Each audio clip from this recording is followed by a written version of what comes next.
Hey guys, it's Divyansh, welcome back to another episode of football daily.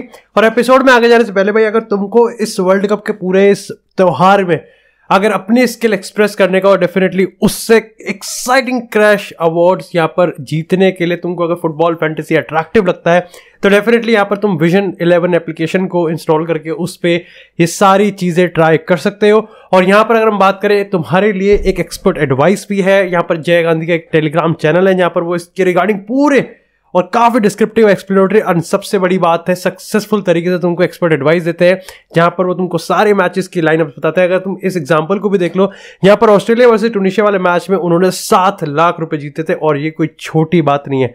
तो definitely यहाँ पर ये चीज तुम्हारे लिए भी लागू होती है जहां पर उनके गाइडेंस में और उनकी एक्सपर्ट एडवाइस से तुम लोग भी इस चीज का पूरा फायदा उठा सकते हो। इस समय यहाँ पर जो उनके रेफरल लिंक से 5 लकी विनर्स को डायरेक्ट 1000 रुपए का ट्रांसफर होने वाला है, ये भी गिव अवे चल रहा है।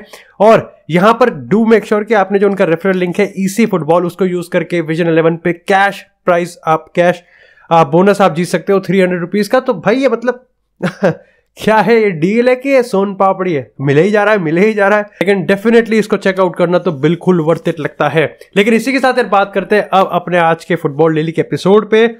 और सबसे पहले बात करते हैं हम यहाँ पर Lionel Messi and Cristiano Ronaldo के ट्रांसफर्स को लेके।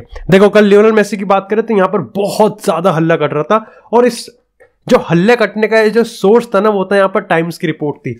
अब अगर टाइम्स की रिपोर्ट की बात करें तो वो ये मानते हैं कि इस समय लियोनेल मेसी MLS की तरफ मतलब मतलब अर्जेंटीना वर्ल्ड कप सब छोड़ छाड़ के वो MLS जा चुका है। मतलब वो इतने ज्यादा कॉन्फिडेंट है जोक्स अपार्ट। अब देखो, अगर यहाँ पर इस पूरी स्टोरी को समझे तो हम लोग इस पर बहुत बार बात कर चुके हैं और इस एपिसोड में भी कोई चीज नई नहीं है। खैर, जो नया चीज है वो यहाँ पर यह है कि अगर हम बात करें इंटर मियामी के प्रेसिडेंट्स की और अगर बात करें डेविड बेकहम की, तो वो पर्टिकुलरली इस मूव को काफी अच्छे से इंजीनियर कर रहे हैं।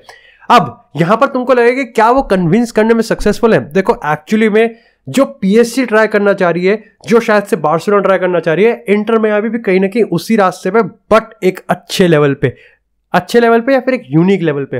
अब देखो, अगर हम बात करें केस्क फेब्रेगास की जो कि इस समय इटली के डिवीजन 2 में खेलते हैं, उसके साथ अगर हम बात करें यहाँ पर लुइस सुआरेस की जो कि यहाँ पर नासियोनाले में खेलते हैं, साथ ही अगर हम बात करें सर्जियो बुस्केट्स की जो कि इस समय बार्सिलोना के प्लेयर हैं, इन तीनों को ही यहाँ पर रीयूनाइट करने की बात चल रही है और लियोनेल मेसी भी इंटर मियामी में आते हैं। एक सबसे बड़ा सवाल यहाँ पर यह आता है कि यूएस में मतलब पर्टिकुलरली ये चीज इसलिए भी ज्यादा हो सकती है क्योंकि तुमको पता है कि 2026 का वर्ल्ड कप यूएस में होने वाला है, तो इसलिए भी वो उसको मेसी को ब्रांड एम्बेसडर और face of the world cup भी दिखा सकते हैं और उनके लिए ये चीज बहुत ज्यादा बड़ी हो सकती है। लेकिन अगेन अब तुम्हारे दिमाग में एक सवाल होगा कि भैया एक बात तो बताओ, इन सब में what about Barcelona and PSG। अब देखो, अगर 3 क्लब्स की अगर हम बात करें, इंटर मियामी, बार्सिलोना और PSG। अब देखो, ये सबको पता है कि इंटर मियामी आज से मतलब अभी कोई ऐसे अंडरटेकर की तरह उठ के नहीं आई है, ये बात बहुत पहले से चल रही थी। जबकि वो बार्सिलोना में तब भी ये बात थी कि आज नहीं तो कल लियोनेल मेसी को MLS जाना ही है। और खैर यार, उसने अपने करियर में सब चीज अचीव भी कर ली है और वर्ल्ड कप का तो खेल लास्ट डांस चल रहा है। दोनों गोट्स की अगर हम बात करें तो कहीं ना कहीं इनके डिसीजन पे आप सवाल नहीं खड़ा कर सकते। इट्स जस्ट कि आप बस इनएविटेबल को आप पोस्टपोन कर रहे हैं कि हाँ यार थोड़ा सा और।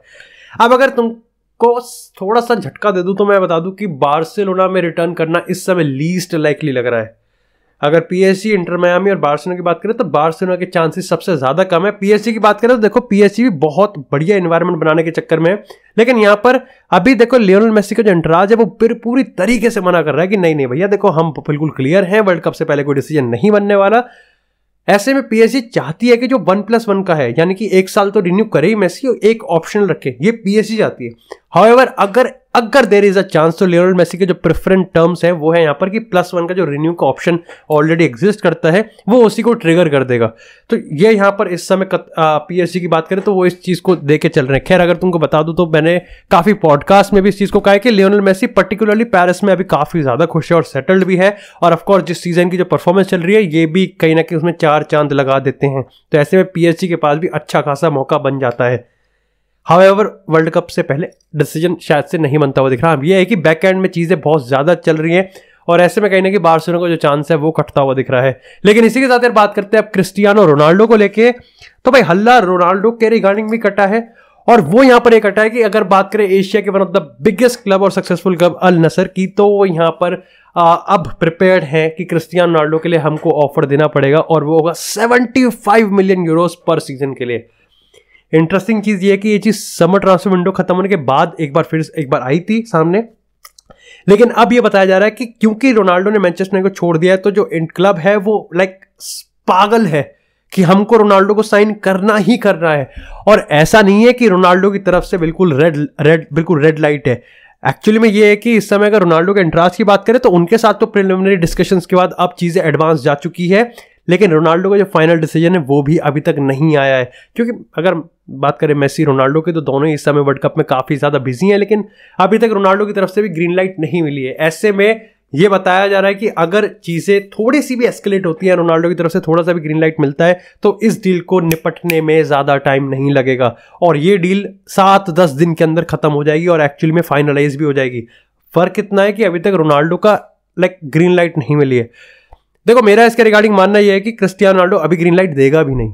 अगर Ronaldo even if is interested, मेरे को लगता है कि पहले अगेन वही चीज हम देखने वाले हैं समर ट्रांसफर विंडो में जो हुआ था कि सारे यूरोपियन क्लब्स के साथ if there was a negotiation, वापस से नेगोशिएशंस को ओपन किया जाएगा। एक नया क्लब अगर उजागर होता है तो उसकी भी पॉसिबिलिटीज को चेक किया जाएगा। लेकिन अगर सब थक हार के यहाँ पर जो चीजें हैं वो सेट नहीं होती किसी भी नए क्लब में, तो डेफिनेटली यहाँ पर रोनाल्डो सऊदी में जा सकता है। और ऑफ कोर्स पैसा बहुत ज़्यादा है और आज के टाइम में of course when a man एक फुटबॉल प्लेयर होता है जो कि अपने करियर के लिए देखता है, लेकिन अगेन आफ्टर ऑल एक सर्टेन टाइम के बाद, दिन के 24 घंटे के बाद कहीं ना कहीं हम ये भूल जाते हैं कि वो 8-9 घंटे जो वो फुटबॉल क्लब में बिताता है, उसके बाद बाकी के 12-13-14 घंटे वो एक फैमिली मैन भी, एक परिवार का बाप भी है, तो उसको पैसे भी देखने पड़ते हैं।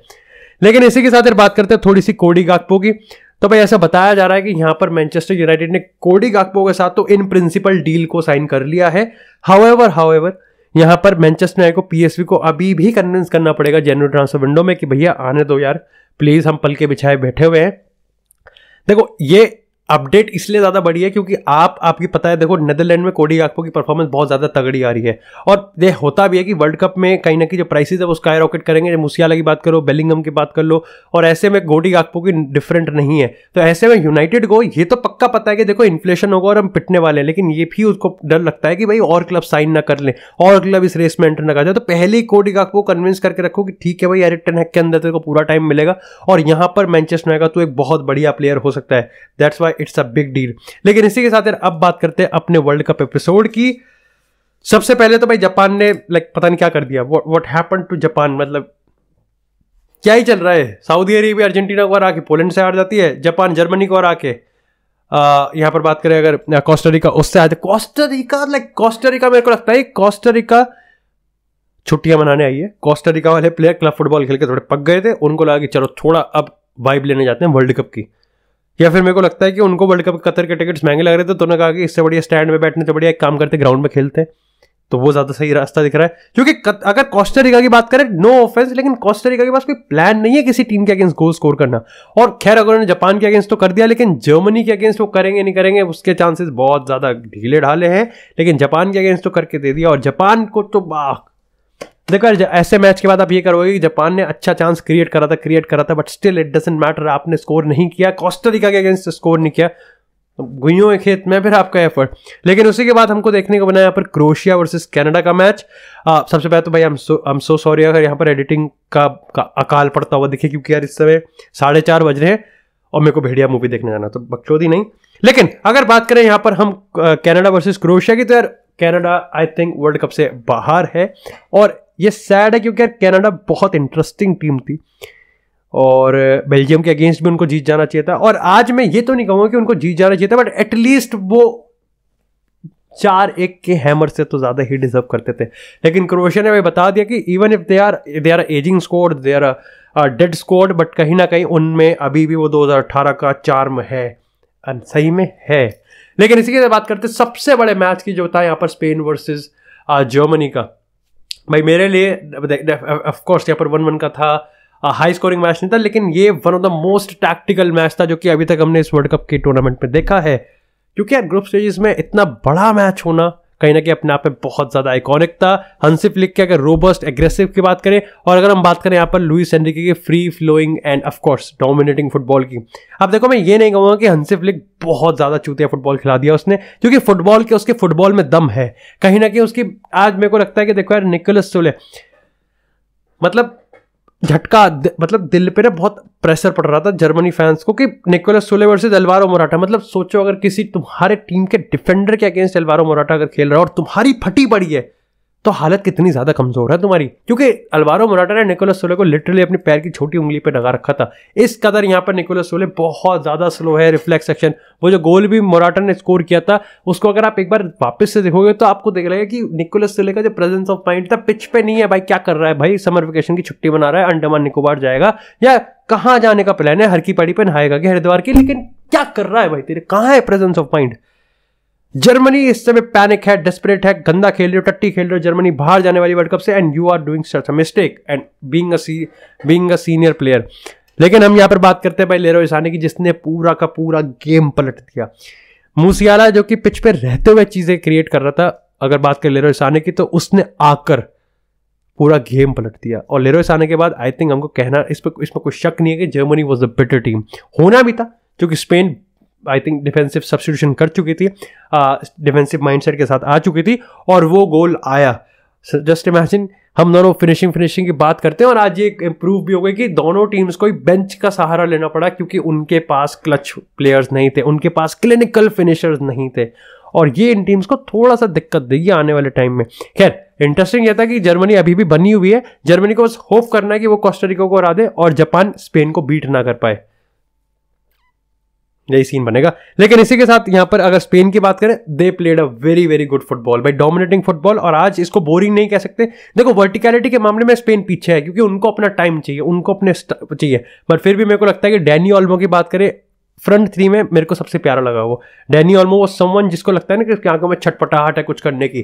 साथ ही अगर पेड्री गावी की बात करें, देखो अपार्ट फ्रॉम दैट लाइक आप गोरेट्स्का, किमिच, और यहाँ पर अगर आप गुंडोगन की मिडफील्ड की बात करें, उनके सामने ये 17, 18, 19 साल के लौंडे अगर चमचमाते हुए दिख रहे हैं विद सर्जी बुस्केट्स के गाइडेंस के अंडर, तो अपने आप में काफी ज्यादा सेक्सी है।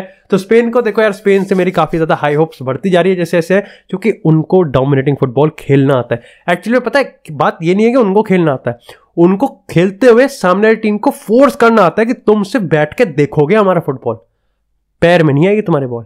बाकी thank you so much guys for watching this episode. अगर आपको एपिसोड ऐसी पसंद आया तो डू मेक श्योर कि आप चैनल को सब्सक्राइब जरूर करें। हम लोग 74,000 सब्सक्राइबर्स के काफी ज्यादा करीब है।